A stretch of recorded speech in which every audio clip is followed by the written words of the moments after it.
amazing pianist Virginia Eskin. She has made an effort to play compositions for us to set us up to be receptive to Alex Green's presentation. She will play works by the Russian composer Alexander Scriabin. Did I say that right? I hope. Scriabin. Schubert. Scriabin. Schubert. And the Holocaust composer Gideon Klein.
So those two pieces were written for the left hand, but I cheated because my left hand, I've done too much gardening this summer, and so I didn't want to, but I wanted you to hear those.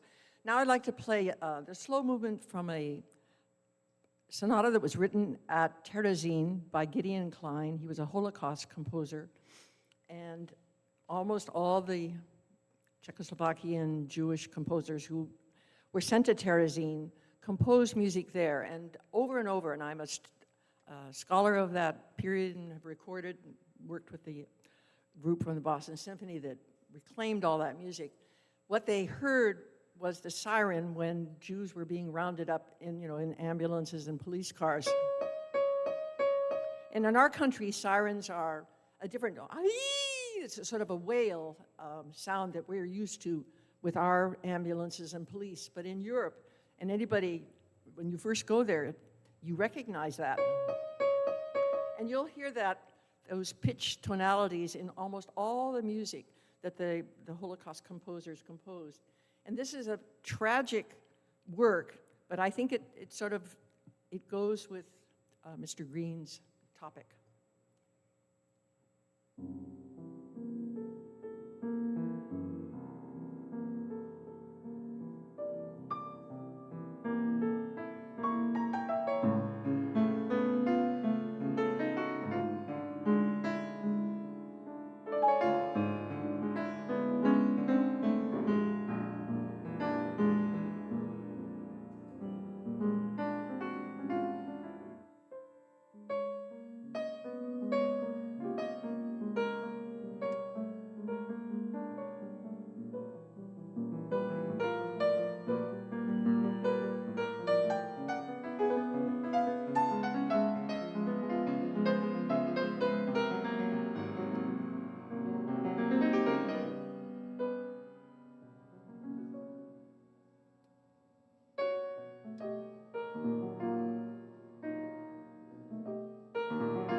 Thank you, thank you, Virginia.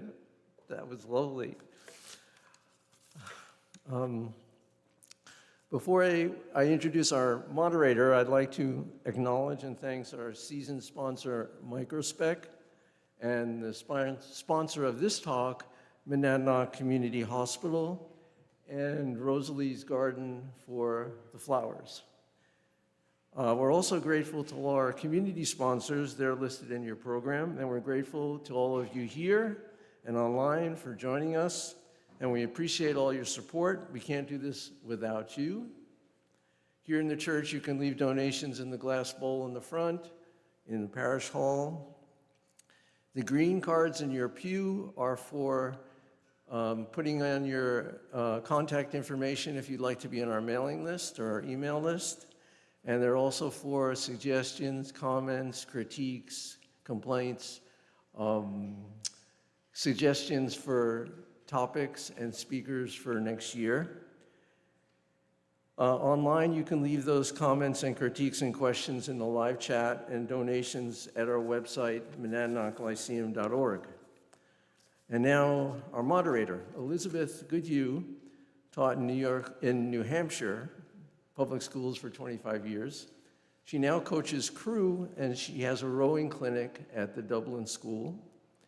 She started an adaptive, integrated biking program for people of all abilities this summer called Pedal Together New Hampshire. She's on the board of the Monadnock Area Transitional Shelter, and she writes a ledger column on homelessness. She recently wrote a book about her experience called The Truth About Down Syndrome, Raising a Son with Trisomy 21. It'll be on sale in the parish hall after today's program. Please welcome our moderator, Elizabeth Goodhue.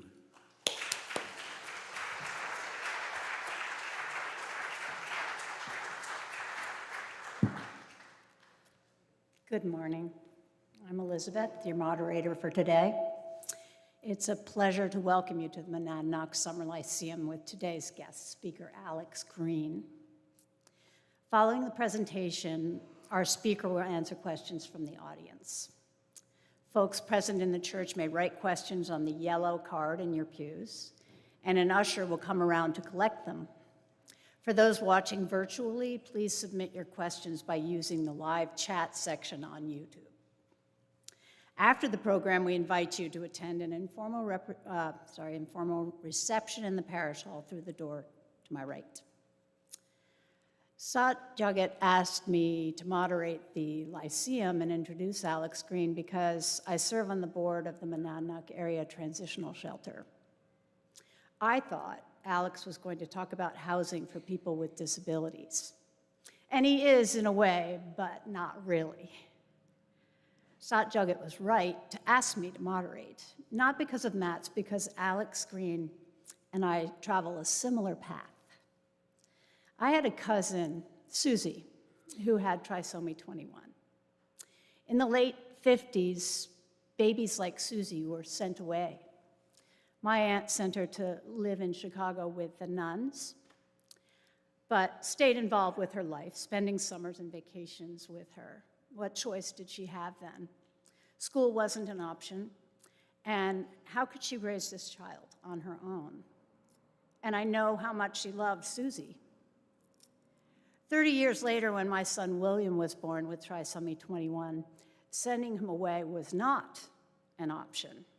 I was going to keep that guy as close to me as possible, despite the sympathy cards I received from well-intentioned. What they were called, how they were treated, is one of my worst nightmares.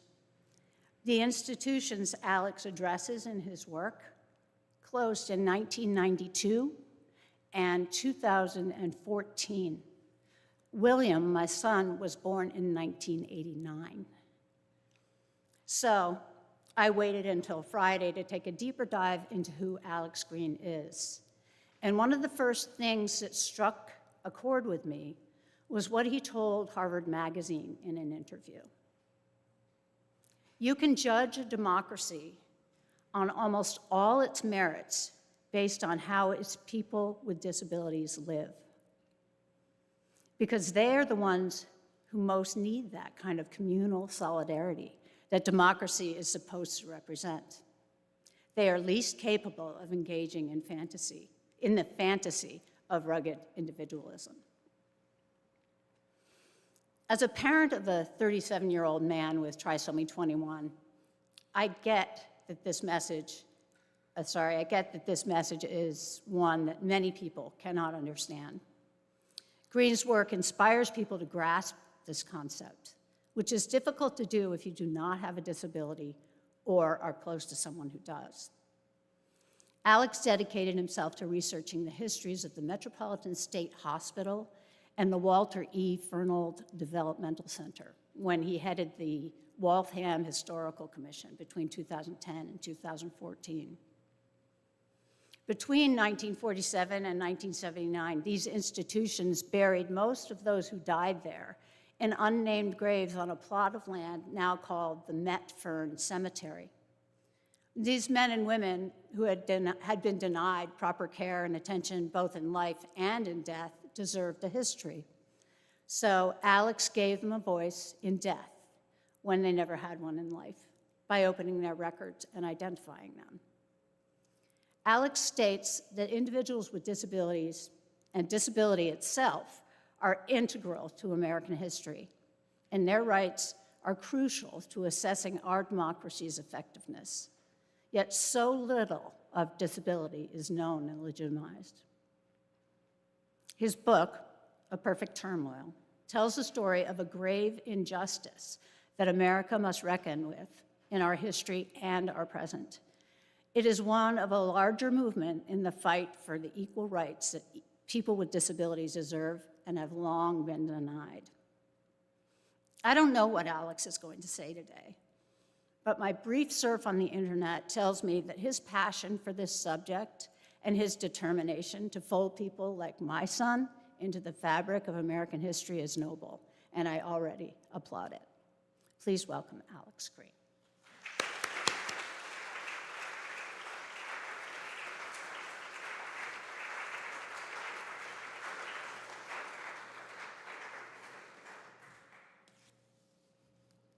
Well, thank you all for being here. Thank you to the Summer Lyceum for your kindness and your spirit of welcome in all of this, and for this beautiful series, to my friends Jack and Marsha, wherever you are, for raising this series up, knowing that as a former bookstore owner, I would love it.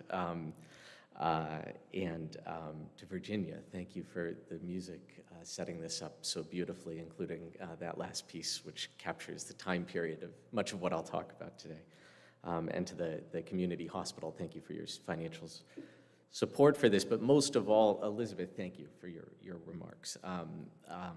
It captures so much of what I'm trying to get at the essence of in so much of my work, and about this core promise of what the country has made to so many of us, but is so rarely delivered to those of us who have disabilities.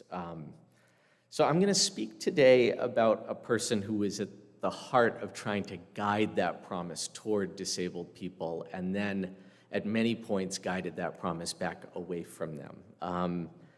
And try to take some broader thoughts about what that says about change for all of us, and what it means to change as an individual.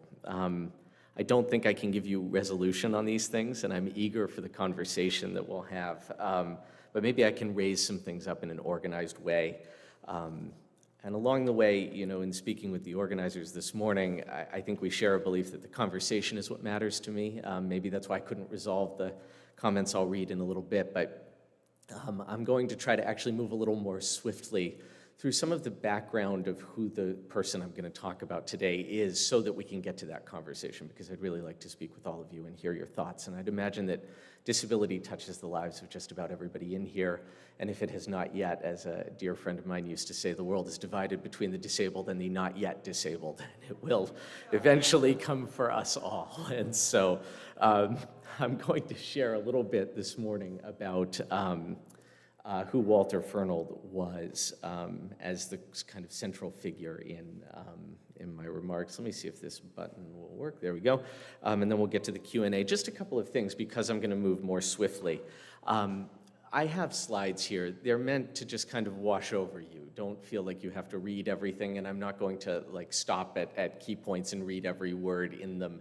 They're more to just give you a sense that this, as Elizabeth was saying, this history is there. It does exist, and it is voluminous, and it is something that we can and must know, and it's also part of our popular culture. I think most of us believe when we hear the word institution, if we think about it when it relates to disability and to disabled people, I think most of us think about it in terms of these sorts of things. Cuckoo's Nest, this TV show, American Horror Story, asylums, right?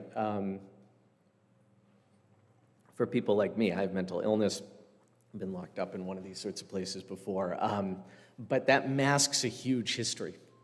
And that history is a history of hundreds of institutions that were around the country that were actually not called state hospitals or state asylums, but state schools. And those state schools followed a very different path than a medical one. They have a very odd history that is very underexplored in our world today. And they go back to just one single place in South Boston in the late 1840s, which was called the Massachusetts School for Idiotic and Feeble-Minded Youth. I'm going to use terms like this through the day, and I'm sorry, they're very hard to hear. They don't have synonyms in the world that we have now quite accurately enough. And I think they're important for us to hear. They were used medically. They were used sometimes for accuracy, sometimes for slurs. I'm also going to show some images that are fairly disturbing, but I think they're important for us to reckon with this. In the 1840s, this guy, Samuel Gridley Howe, who we don't know today, we know his wife, Julia Ward Howe, who wrote the Battle Hymn of the Republic. He was a major reformer and educator. He ran the Perkins School for the Blind. He ran guns to John Brown in the run-up to the Civil War. He ran the Freedmen's Bureau after the Civil War, but he believed his greatest achievement was opening the Massachusetts School for Idiotic and Feeble-Minded Youth, a small school in South Boston where he asserted for the first time in American history the claim that people with intellectual and developmental disabilities can learn and have a right to learn. And his dear friend Horace Mann was creating public education as we know it, and he said these should be the last link in the chain of common public schools. But this is not where I came into this story. I came in knowing about what his institution became, which it became something known as the Walter E. Fernald State School. And this is what it was known for. These photographs of horrible abuse from the 1960s, a child strapped to a bench with his own urine below him, men sitting naked on a floor with a drain in the middle, and in the middle, a front page from the Boston Globe in the early 90s about radiation experiments that had gone on at the school in the 1950s, so shocking that they received a presidential apology in the 1990s.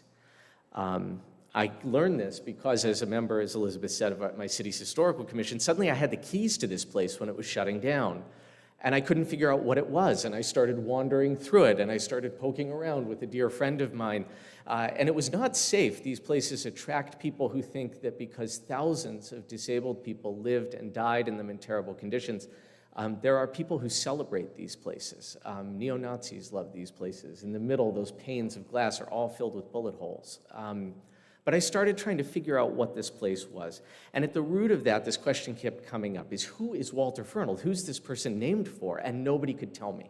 The most that I could kind of glean from what I heard from people was that he was a kind of inconsequential institutional manager. He'd taken over this great place and he'd run it very, very badly, that he was a rigid and cruel eugenicist, which I'll get to in a minute, that he believed in sterilization and intelligence testing, and that just before he died, he had an about-face. And as someone who loves history, I don't believe the about-face dying story. That's usually a red flag. And so I wanted to know more, and I went to the state archives.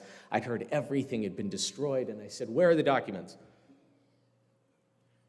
I found this tantalizing article from 1924 when he died, where the governor of Massachusetts ordered the flags in the state flown at half-staff.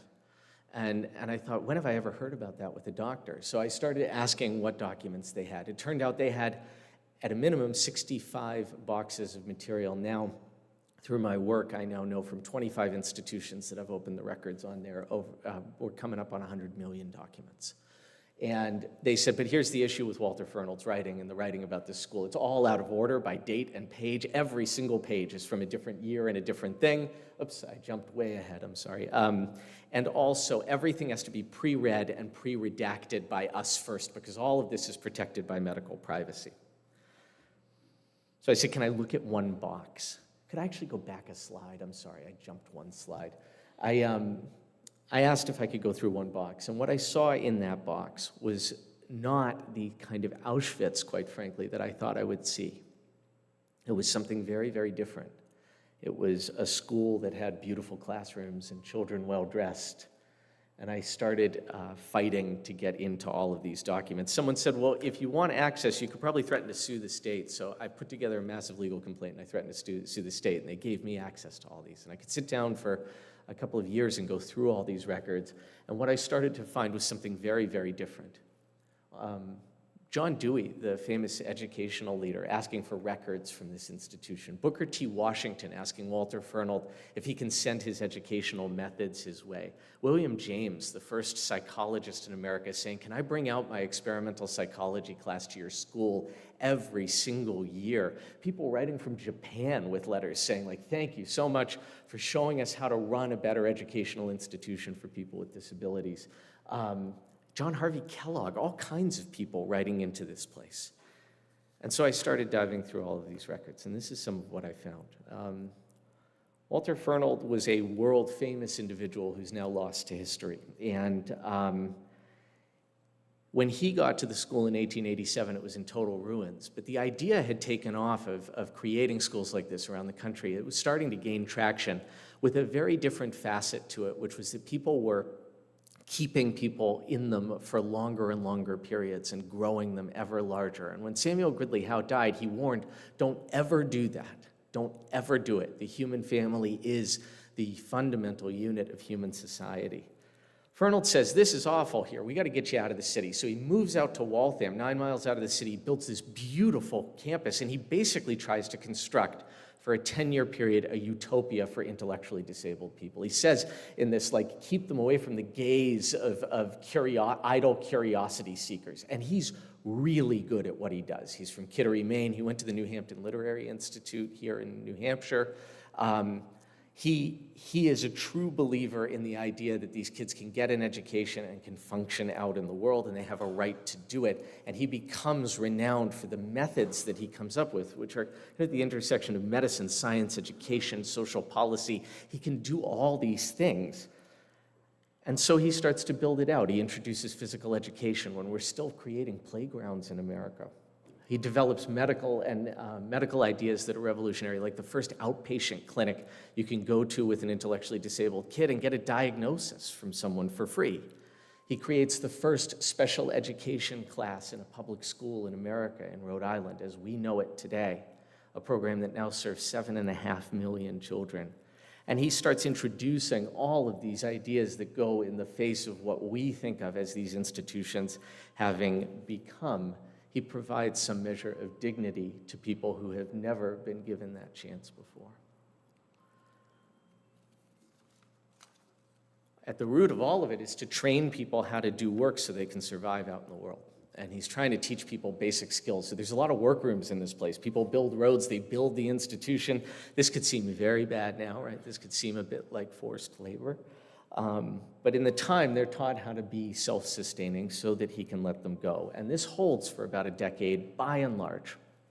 It's not all of his thinking, but it's a large part of it, until about the turn of the century, when a really sort of dark feeling comes over him. His institution is growing. It starts when he gets there at like 200 people, but people keep sending more and more, and he can't say no. So he's up to about 1,000 people by the turn of the century. And it's growing and growing. And not only that, he's now starting to go around and tell other people they need to build institutions. The very first state that takes him up on this is New Hampshire. So he builds the Laconia State School. He runs the movement that leads to the legislators wanting to build that institution. And he's possessed by this nagging sense that they're missing something about disabled people. The more his institution grows, the more crowded it is, the more the kids there are not happy with what they're living with. And Fernald's move is to flip from saying, maybe I need to protect these kids from a bad world. Maybe there's something bad about these kids I need to protect the world from. He blames them. And he medicalizes it. He says, maybe there's some kind of disability that fits this idea of criminals who have not yet committed a crime. He calls it defective delinquency. Maybe some people express their disability by doing bad things, and that is actually inherent to what makes an intellectually disabled person. And he starts to propagate this idea all over. It's known as the menace of the feeble-minded. They published pamphlets like this on it. He builds this scare that maybe what we're overlooking is this group they come to call, a protege of his, who I'll talk about in a moment, calls the moron, a character who looks like you and I, but is actually vastly more dangerous inside, a social menace. And he starts building up legal policies and medical policies and institutional policies all over the country, all over the world. He becomes renowned for this. Britain takes up his entire idea as their social policy. He stops letting them go, and he makes them run his institution. At the same time, he's getting famous for all of this. Maria Montessori's very first book is published in America, and in the foreword to it, Henry Holmes, the guy who writes it, says, you know, this is all great, but you could just go right down the road and find Walter Fernald. He's been doing this for 20 years with intellectually disabled kids. So suddenly everyone wants to get to the Fernald School to teach, to learn how these methods are being taught there. He gets offered a position at Harvard. He becomes a professor. He's a founding faculty member of the Graduate School of Education. He's increasingly powerful at the very same time that this idea called eugenics is coming in. And eugenics is a very dangerous social pseudoscience that believes, where the belief is that people pass down good or bad genes, a very scientific framing, good or bad genes, and that we can intervene in that process and should, the same way that a farmer would with cattle or with plants. And if we intervene in that, then we can weed out the ones who don't belong and build a better race of humans. Fernald's not just an adherent to this. He becomes one of the 3 leaders of this in the United States. And he does a lot of it through these intelligence tests. This one, you can't see them from there unless your vision is really much better than mine. But the one on the left is like, rank all of these in the order of what morally you would want most of all to do in the world. And it's like robbing banks all the way to being rich to having a nice family. The other one is read this entire thing. All of it is backwards. You have to read it as fast as you can backwards.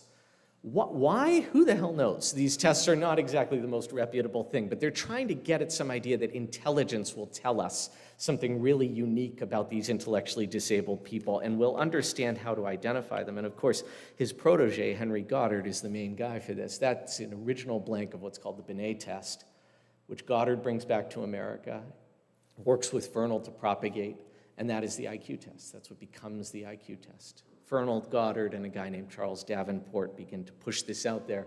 They send out social workers all over the place to then draw up family histories about everybody's family history going back generations to show where it all went wrong and start to pull people out of society and institutionalize them. Kid acts up in school, well, it's because his great-great-great-grandmother slept with the wrong guy, who was clearly feeble-minded, so off you go to the institution.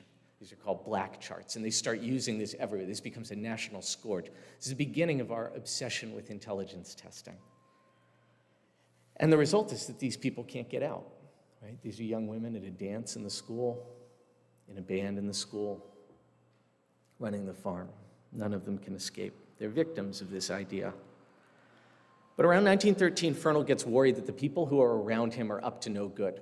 And he starts doing a bunch of really, seemingly for him, erratic actions for a guy who's the leader in his field and now has thousands of acolytes all over the place, which is that he starts fighting against eugenicists. He brings a case forward in the New York courts to reject the sterilization of someone who they're going to try to forcibly sterilize. And it seems like his whole battle with these eugenicists is over their advocacy for sterilizing the so-called feeble-minded. He realizes the people around him don't just want to institutionalize these people, they want to sterilize them, they want to kill them. And he's vehemently got reaction against sterilization, so he fights this openly against his friends in the courts, and he wins. And he wins, and he sets back this forced sterilization movement by a decade. He tries to get his guys out of the school, but he realizes he's created such ironclad laws, he can't even do it. So he starts sneaking them out. A whole bunch of them want to go off to fight in World War I. And he's like, well, damn, if the method was supposed to work to teach you, who am I to stop you? Go fight in World War I. So he helps them sneak out. 100 of these guys go and fight. He's not trying to kill them. He says to them, don't ever come back. but he wants them out. And what's motivating all of this, what's behind all of this, it seems, is not just this vehement disagreement about sterilization, but what it leads him to do, which is that Fernald, at the same time, very quietly, has sent out all of his eugenic workers to look at all these families around Massachusetts. And what he's really interested in is who got out of his institution, because lots of people fought and got out, and how they were doing. And what he finds is they were doing fine. They're doing just fine. And rather than hiding those results, he sits on them for a couple of years and then decides that he's obligated to publish them and share them.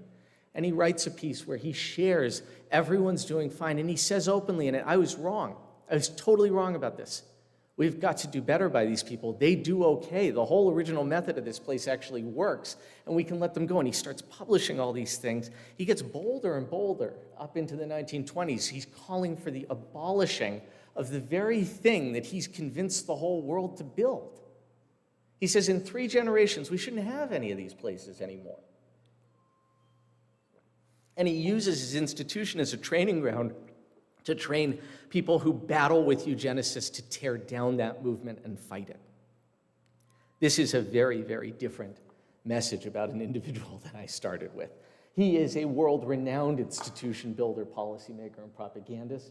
He created special education as we know it. He's the Montessori of America. He is a rigid and cruel eugenicist.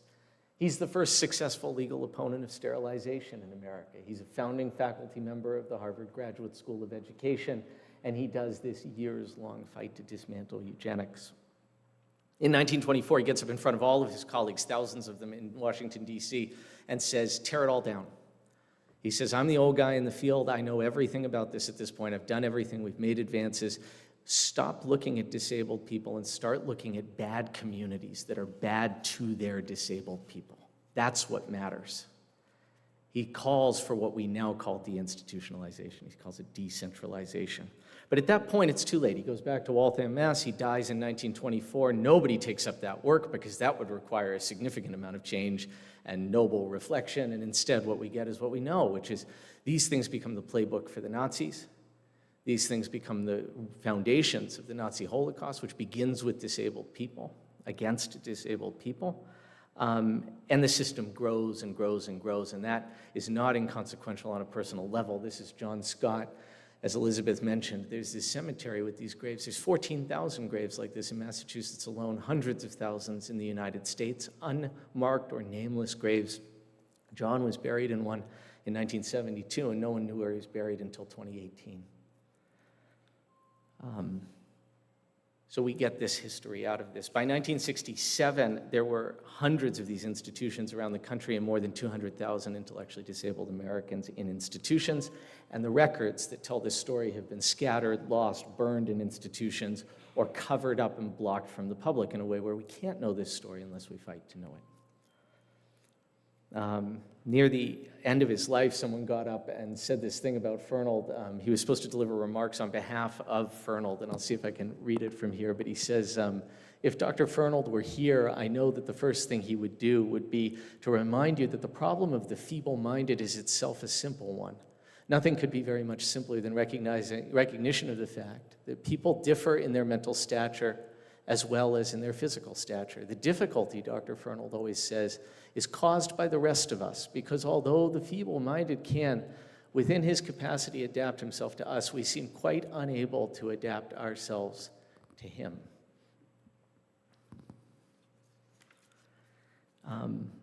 When I taught high school history, we would often try to break things down into the question of what makes something historically significant. And one way to do this was to break things down into parts and connect those parts to an ever-widening circle of events and ideas, placing them in relationship with one another and see how far that went.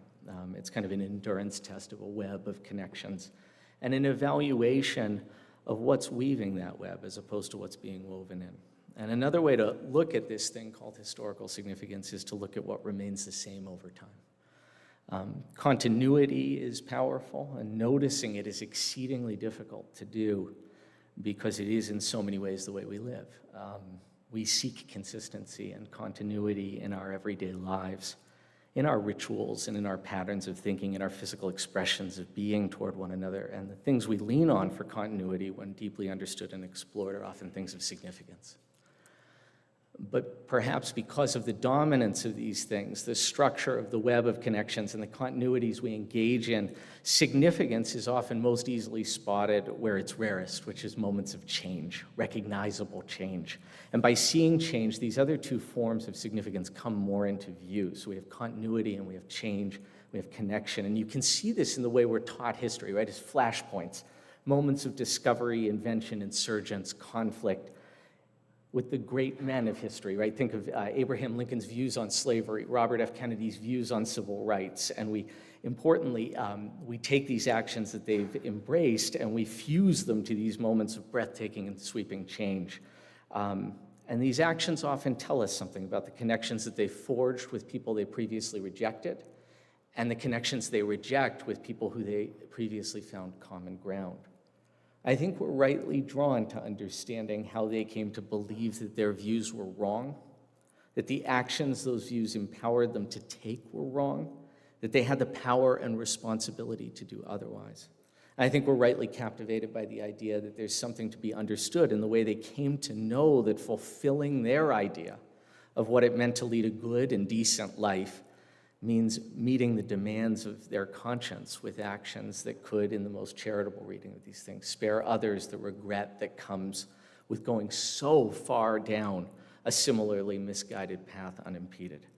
That's change, right? And change is really, really hard.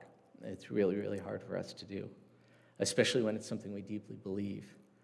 So it's right to look for these things. After all, we're beguiled by continuities, routines, and deeply held beliefs that turn against us and that fall apart beneath us.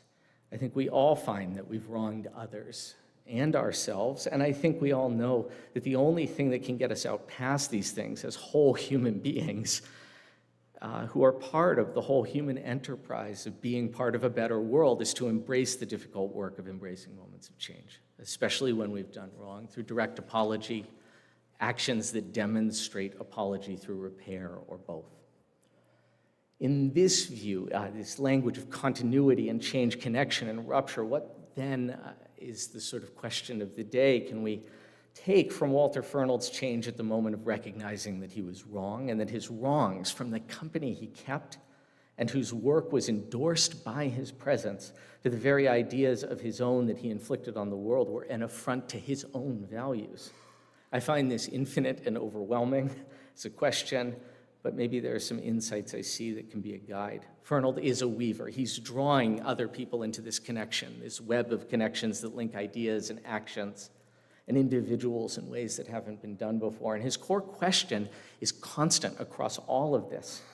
He is obsessed with the question of what a society can and must deliver for its disabled people in every regard. At his best, his answer is everything.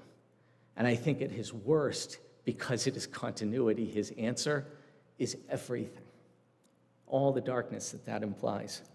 The moral ambiguity of this point, its wide-ranging capacity to deliver everything from a utopia to an unimaginable and ongoing crime against humanity, seems to be eventually what gives rise to Fernald's change. And there are at least four things I see in his attempt to reckon with this and make change significant that might matter to all of us in the present day. The first being that he had the belief that he had to address these wrongs rather than quitting, which I find fascinating.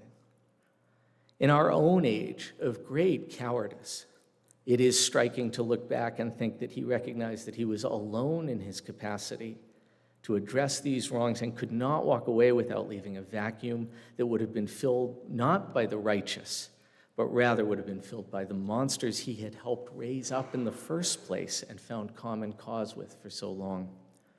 The second is that he felt that this confrontation had to be taking place in conventional places, that it couldn't happen out of sight. It had to be done in places of historical significance and power, courtrooms, classrooms, laboratories, battlefields, and that he had to do it with raw humanity. The individuals in his care and himself, that to change unseen and out of sight and out of mind when compared to the fanfare that he had given rise to with all these awful things in the first place would have been yet another wrong. The third is that it would take sacrifice, that he would have to be willing to set aside his deepest views of manners and propriety, of class and civility, to just plainly say what he believed and guide others toward it. And the fourth is that he would actually have to find joy and hope in the possibility of reversing course and charting a better path. Fernald seems to be agonizing over the temptation and limitations of what an obsession with intelligence can actually provide him to aid in his effort to care for intellectually disabled people. And ultimately, importantly, it's not his obsession with intelligence that saves him, it's conscience. It's his vehement, irrational, gut-based objection to the idea that his own conscience had guided a logic that delivered him somehow to be in the same place as people who would do something he finds so objectionable. And he was misguided in that direction by this obsession with intelligence, and guided back by what in the time they wouldn't have called conscience, they would have called moral reactions, our way of expressing the non-intellectual aspects of being part of a broader social and societal being called humanity, and responding, reacting, in the ways that live up morally to the expectations of our individual place in it.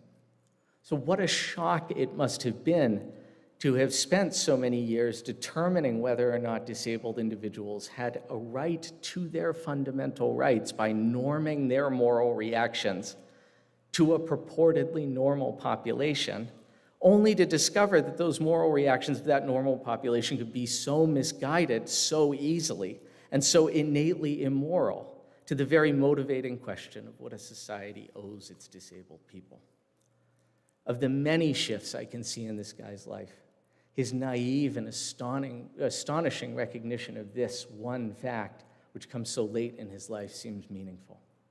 It comes at a point where he seems to be speaking back across time to Samuel Gridley Howe, and I think specifically to Howe's comment, good intentions and kind impulses do not necessarily lead to wise and truly humane measures. Again, good intentions and kind impulses do not necessarily lead to wise and truly humane measures.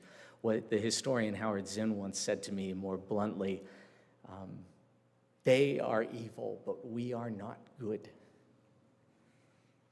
There are limits to history and to how much it can guide us in anything, including our own capacity to do right when we would have done wrong. Today, a Walter Fernald would be subjected to forces that would shape his moral reckoning in ways that they could not at the time. His entitlement to retaining his role and stature in society would be questioned, and his right to demonstrate change and reckon with his wrongs through his chosen profession would be questioned and challenged too. In other words, the specific way that Fernald might have wanted to do things after discovering he was wrong might not allow him to spend years discovering just how wrong he was and combating it in the nuanced facets and powerful ways that perhaps only he could realize. But it would also foreclose on the right to experiment with his own way of making things right in ways that perpetuated significant and ongoing harm. After all, the harms that he perpetrated, especially through the model of institutionalization that he kept championing while he was changing, ended up sucking in thousands of people and destroying their lives. And his approach was unsuccessful in heading off the horrors that would follow after his death. In this way, so much of the question of what we can do when we've done wrong, as we all know, is a question of whether others owe us their forgiveness at all, and whether their needs for it to be expressed in a particular way outweigh our own desire to take a better path when we are the ones who have done wrong. Of course, I can't resolve all these things, but I think they are essential for us to reckon with, because for me, they're a question of hope, and they help make sense to me of why we're motivated. Most of all, look at the political tropes around us that motivate us, that hope and change are possible and within reach. Similarly, the ways to explore significance, to explore meaning, and to derive insights for our own lives are infinite but important to name, as I've tried to do here. I want to highlight one that I haven't mentioned. In this search for historical significance, it matters most to me that there were people and ideas alive at a given time whose voices ran counter to these things we now see as wrong. After all, the biggest trope wielded by unserious people in the handling of history is the idea that someone who did terrible things could not have known better. This absolves people of the obligation to change, absolves leaders of leading people astray, and absolves future generations of people who follow their ideas of repeating them down through the ages when, as is most often the case, the actions of those who did wrong were seen as wrong and said to be wrong in their day. And these namers often stand out to me: Frederick Douglass, Mark Twain.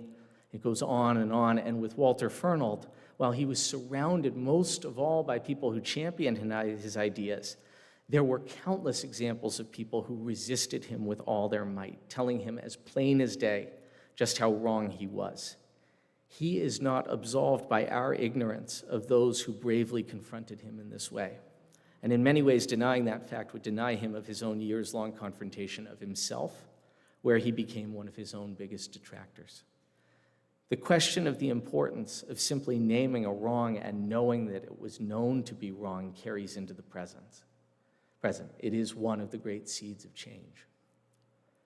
We now know of Walter Fernald, and we know how his views he later changed and walked back and denounced, built the mindsets we have today. Mindsets that lead to the continued segregation, oppression, and abuse of disabled people in our own time. What does it say of us if we know this truth and do nothing to abandon these mindsets and the evil actions they give rise to in our own time? Especially now that we know that as a true believer, he came to reject them so long ago.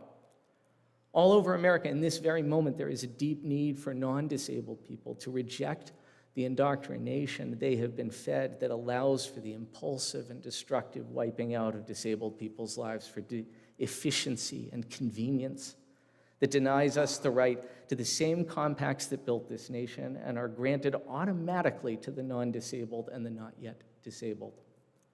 This is why Fernald's capacity for change is so fascinating to me, as I am a person so often pulled to despair, because Fernald is a true believer in the deepest sense, and his capacity for change, flawed, horrible, and late arriving as it may be, is greater than I ever could have imagined I would find in someone who helped to unleash such cruelty in this world. His capacity to reckon with his own ideas and his own wrongs in such consequential and meaningful ways to the edge of death tells me, above all else, that we must have hope that we can change the views he would not wish us to continue to both have and associate with him, and that we will be so bold to take the actions we are commanded to take if we truly care to see that change become a reality, as we now know he did in his own time. Thank you very much.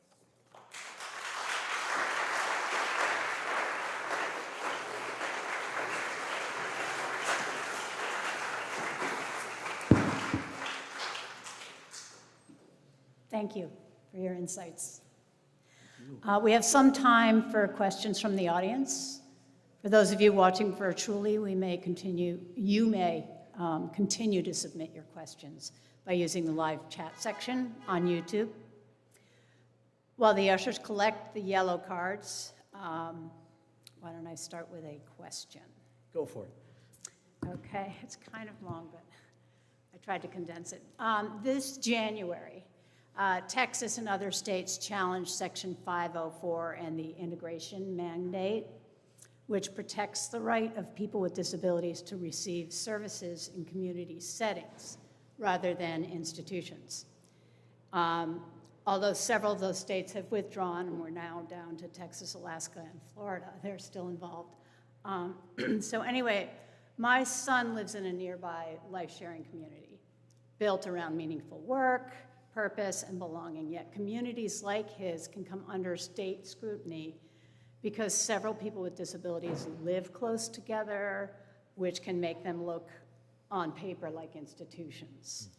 I understand the need to prevent institutionalization, obviously, but I also worry about the state deciding where and how people like my son may live.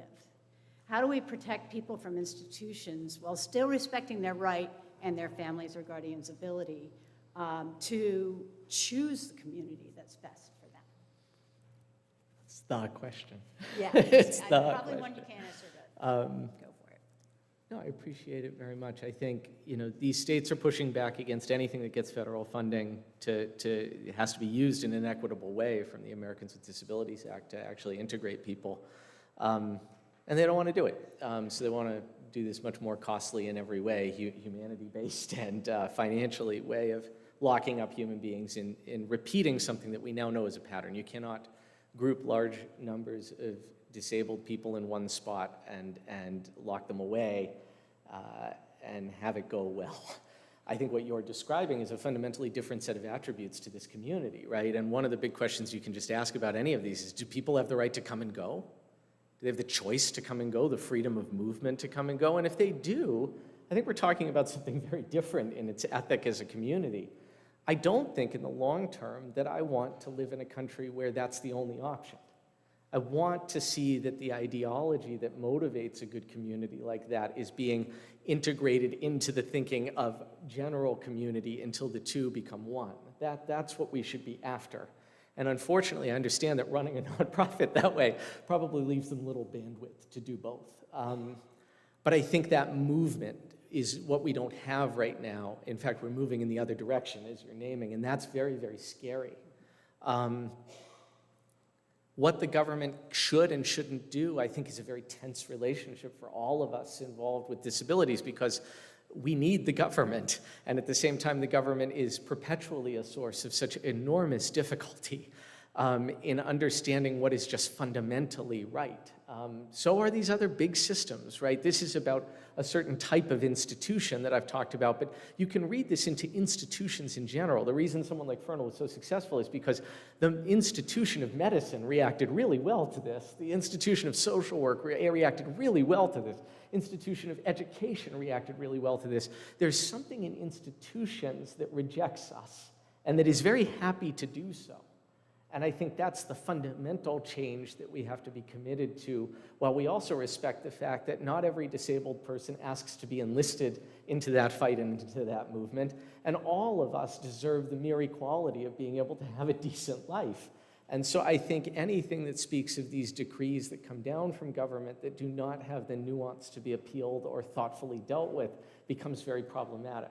I do also think that people who are inclined toward locking up disabled people, many of whom are also parents, unfortunately, know how to embed themselves in seemingly very good movements and warp them for their own purposes. And that is how the seeds of institutionalization have remained alive for so long after they should be dead. And so I think there's something about communal accountability in what you're asking about that we also need. That, again, I'm not convinced government. I have a lot of colleagues in disability rights who deal with all the laws and the policies and all this stuff in Washington, D.C. And long ago, I sort of chose the path that Zinn, I mentioned Howard Zinn before, that you've heard with Gandhi or anybody else or Emerson, like, start with your own community. And we need to start at a communal level. And I think for me personally, that's Fernald's greatest lesson, is like, where are we just good communities? And I better damn well not need a government is the only way to assert that. We've got to have a better way as humans to just be in community. So sorry, it's a bit of a rambling response, but that's what I think a of. big question. I like this question. Do you know of any society that regards people with disabilities respectfully? Yeah, I think there are communities all over that do it. Let me do an anecdote just as a hopeful example. But I have a former student of mine who's very dear to me, who's from India. And he was astonished by what I was writing about. And he said, my God, he said, my aunt has trisomy. And she's the one who raises all of the kids in the compound. Their family is multi-generational. There's they all share one big compound in India where he lives. And her responsibility, because she's always been home, has been to raise the kids. And so the result is that because she does all the early childhood care, everyone in the family sees her as the matriarch. She's the most valorized individual in the entire family. Everybody goes to her to resolve differences, to create understanding, to forge these intergenerational ties. So I like that because it's a very easygoing representation of something that doesn't involve government or like the construction of a society. It's just a decent family being decent people to each other. And I think we have a lot of capacity for that. And so I do think there are examples of that out there in the world. I think that, unfortunately, in a society like ours, the pressures on people who try to do that are enormous. And they are faced with incredible adversity when they try to do those things. And that is something we can change. That's not right. Let's see.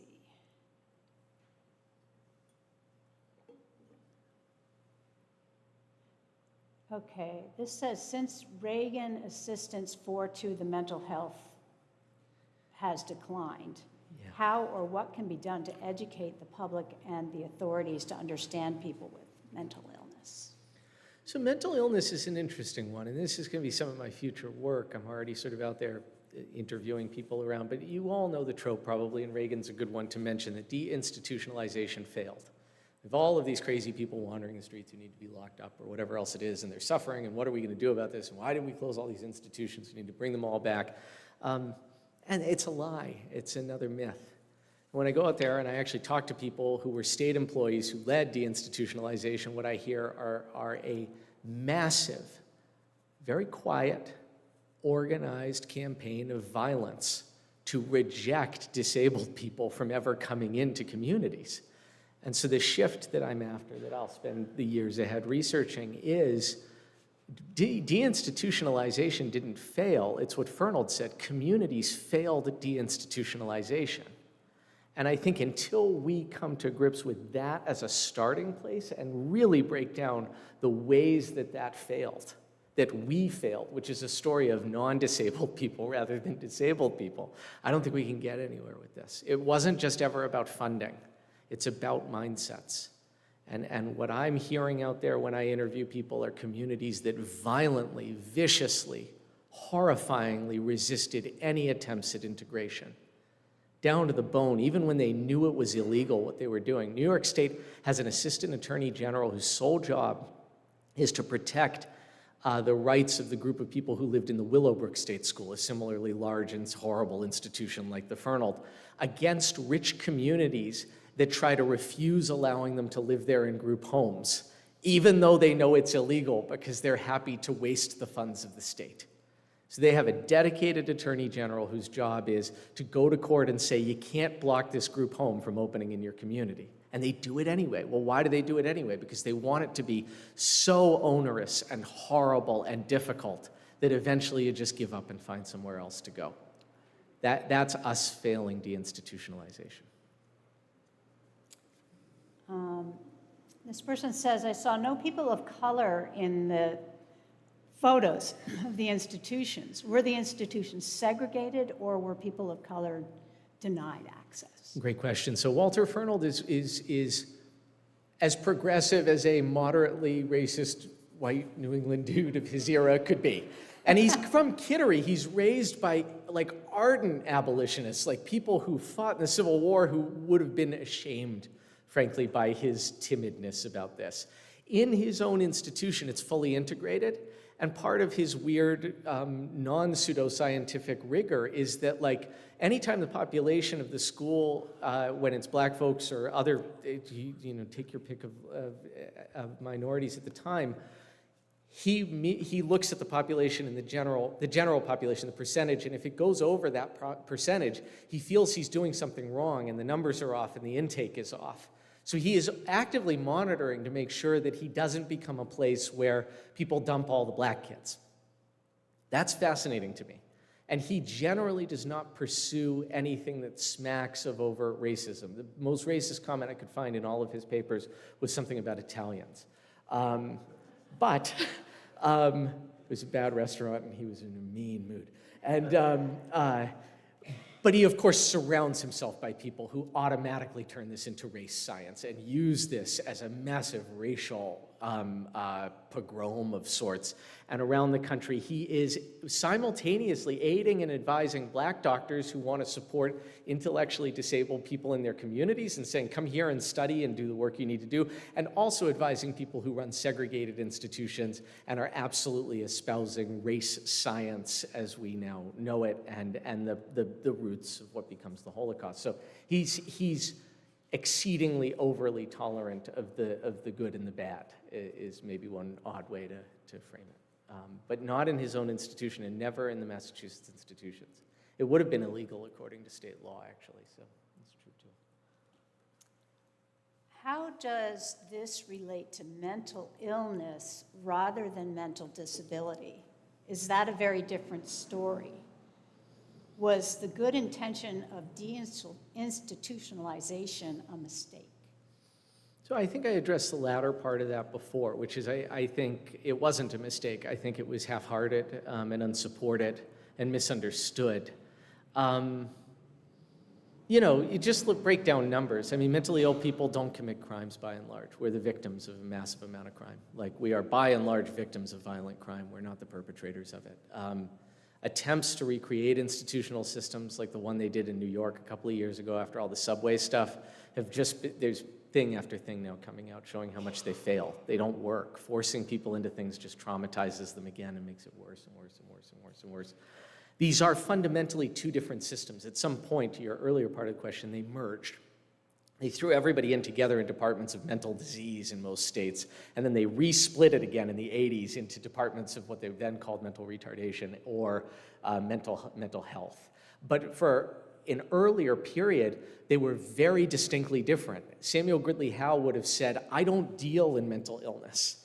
His friend, there's a whole group of them doing similar reforms, his friend Dorothea Dix does the mental illness stuff. And she's running around the country saying, you need to build asylums as a medical principle. These people are suffering, a kind of quasi-religious medical principle.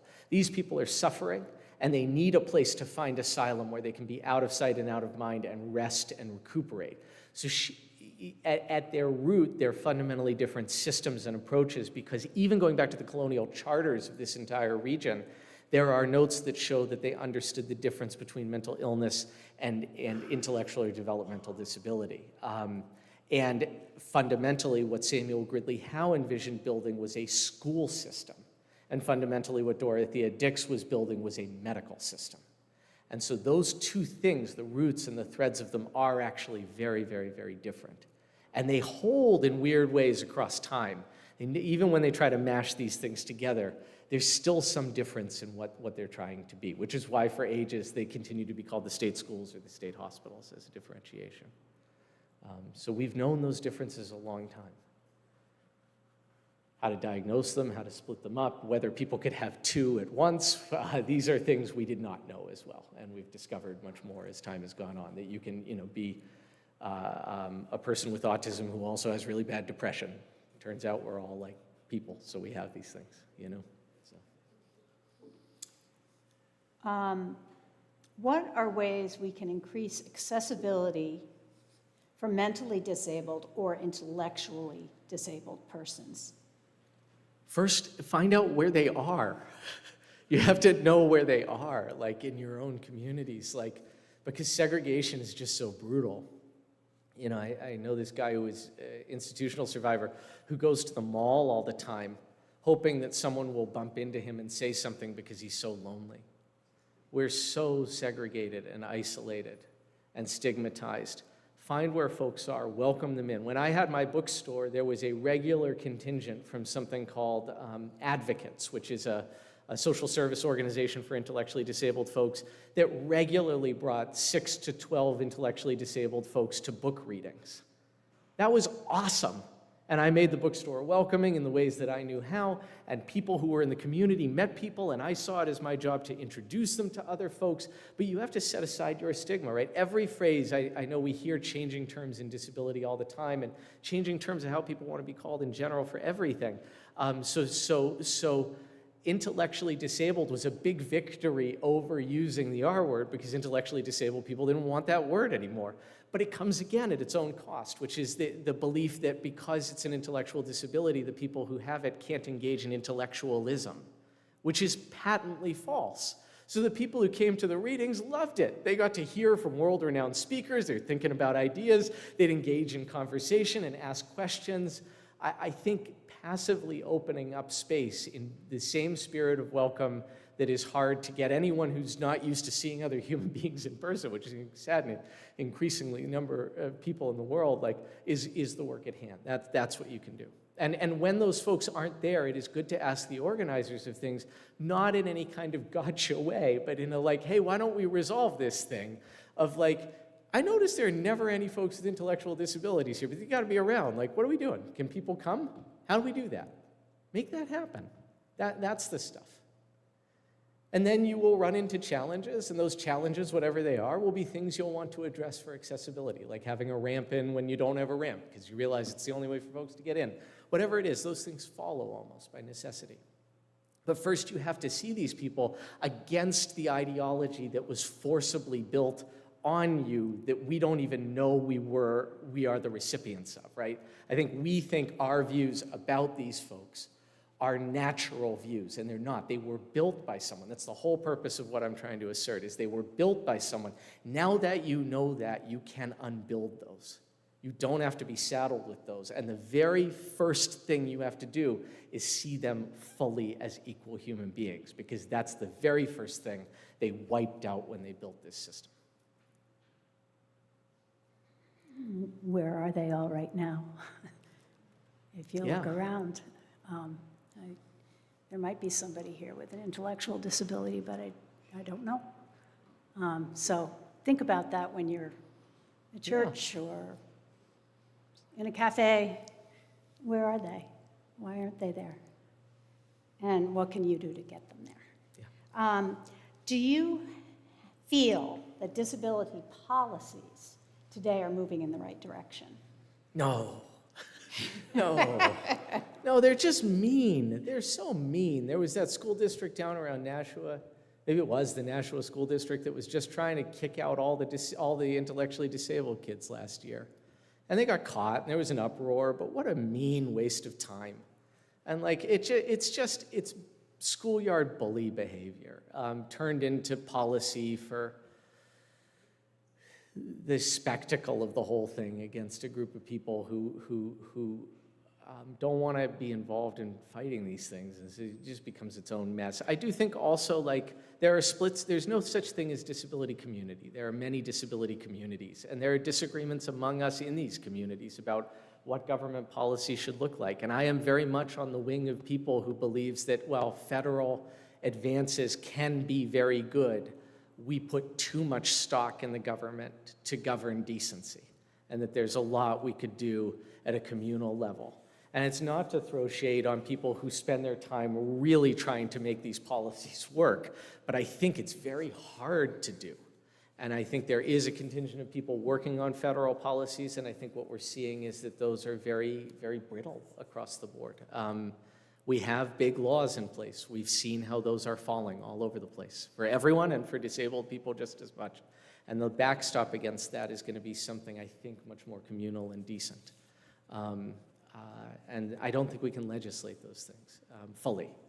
Not fully. I think education is one of those places where we do need to legislate it, but where we need to really also be more involved as communities and push more integration in general. But no, I think the policies, remember that a large number of the disability policies developed by disabled people were developed by a small subset of disabled people who had the power, means, education, knowledge to create those policies. They too largely were not intellectually disabled people. They were wheelchair users or blind folks or deaf folks, folks with other disabilities, but where they had a better shot at things a lot of the time. So here's a loaded one. You speak of a decent life. How do you define decent, or how should we define decent? Yeah. It's a big one. Maybe because I'm in such an academic environment all the time, and Harvard has lots of big questions, and I can go take philosophy classes on things like decency and think about them. And I value that. I think that's good for us all to do in our time and reflect and think on those things. But, also just to, there's the old Supreme Court ruling on like pornography. You know it when you see it. Like, we know decency's broadest strokes when we see it. And I think you know how those are defined in community, in your community, and maybe defined differently than in other communities. But I think we know enough of what decency is where defining all of its elements could become pedantic from my end. So I wouldn't do it as much. I do think that maybe a caveat that strikes me with the question, which is a really good question, is what are we after? And I think that too often, the way non-disabled folks think about what we owe intellectually disabled folks or disabled folks in general is way too much. And it's like way overbuilt. And it's way too special and aggrandizing. And what we're after is mere equality. And I think your decency should guide us toward mere equality. An example would be a dear friend of mine, Anne Fract, is a big disability civil rights leader. She has an intellectual disability. She is technically my supervisor at the Harvard Law School Project on Disability. Anne is our paid self-advocate, like a person who's there to study advocacy by people with intellectual disabilities. So Anne told a class of my appalled students that she met her neighbor in her apartment in Boston, and the neighbor was a young woman who just moved in, and they got to talking, and the neighbor said something right away, having just met, that was something like, and I have epilepsy. I think Anne has epilepsy. And Anne said, it's very nice to meet you, and I don't care. She said, what are we? Like, we're not all medicalized creatures walking around being like, and this is my disability. And I said, like, I understand it for visible disabilities. It's out there, you see it. But like what Anne's after, which is right, is just mere equality. Like, we're neighbors. You want to have dinner? Like, let's get to that kind of stuff. And I think that's really super, super important when we think about what decency looks like. Because otherwise what happens is a lot of overpromise and underdeliver, which leaves disabled people out in the cold too. You do one big flashy showy thing, you get everybody in the room, and it's exhausting to do because you don't do that with your other friends. And so then you can't keep doing it. Instead, if you're going bowling, ask someone if they want to come bowling. It's, the Bob Putnam stuff, like do that kind of thing. But yeah, I think that's the outer limit on decency. And I think, moreover, you know what's not decent. You know what's not decent. So don't do those things. Maybe that's That's great. a good place to wrap. Yeah, I think that is a good place to wrap it up. Yeah. So thanks again. Of course. And for sharing your time and expertise. Please join us in the parish hall Please through do. the door on my right for refreshments and informal reception. You can pick up Alex's book and my book and get them signed and continue your conversations. And please join us next week for the last Lyceum event of this summer. Louis Massour, I think that's how you pronounce it, will speak about leadership lessons from Lincoln at 11 o'clock. Is that, or Lincoln, okay.